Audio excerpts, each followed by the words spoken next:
Now, tensions between the State Board of Education and Superintendent Glenda Ritz are reaching a new high.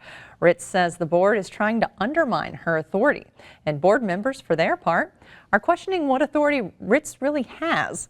Rachel Morello from our State Impact Education team is here to talk about this latest power struggle and how it's interfering with the work the state's education leaders are supposed to be doing. Rachel?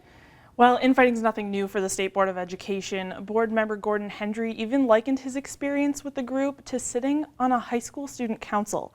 The latest arguments stem from questions about whether State Superintendent Glenda Ritz is overstepping her authority as chair of the State Board.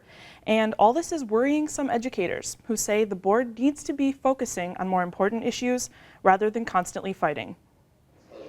Kindergarten teacher Twyla Flint showed up to Wednesday's State Board of Education meeting wearing red for public ed. Personally, I just want to teach. I just want to teach my children.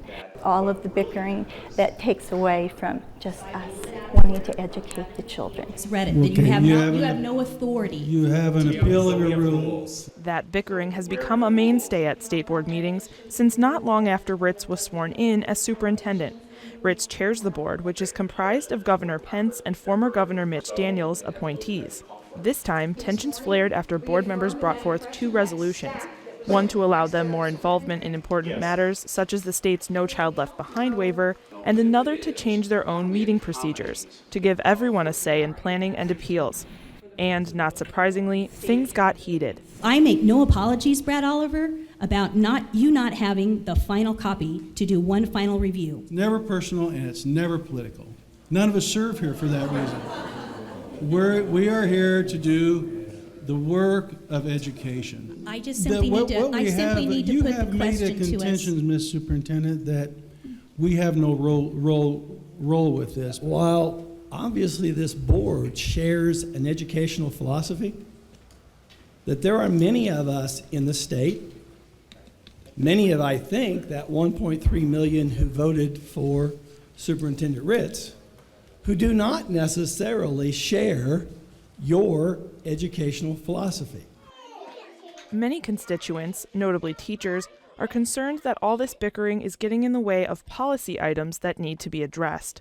Indiana created new state academic standards in April, and the Department of Education just released curriculum guides for those standards last month.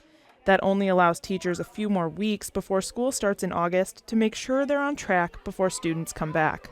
We need to make sure that we are putting some of our personal feelings to the side, because the board is making decisions based upon an entire state that affects thousands and thousands of children. Walton says she's concerned she and her staff don't know exactly what direction to go on the new standards and assessments, and she wants the board to provide some clarity. I think a lot of the airwaves is getting somewhat polluted with, the contention between the two, and that's not the focus and that's not where it needs to be.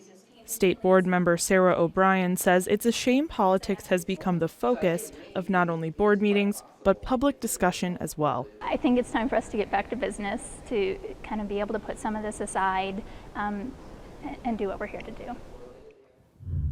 Now, as far as the actual rulings that came out of Wednesday's meetings, the resolution to involve the board more in future decisions around the No Child Left Behind waiver passed, but details on exactly how the board will be involved aren't clear.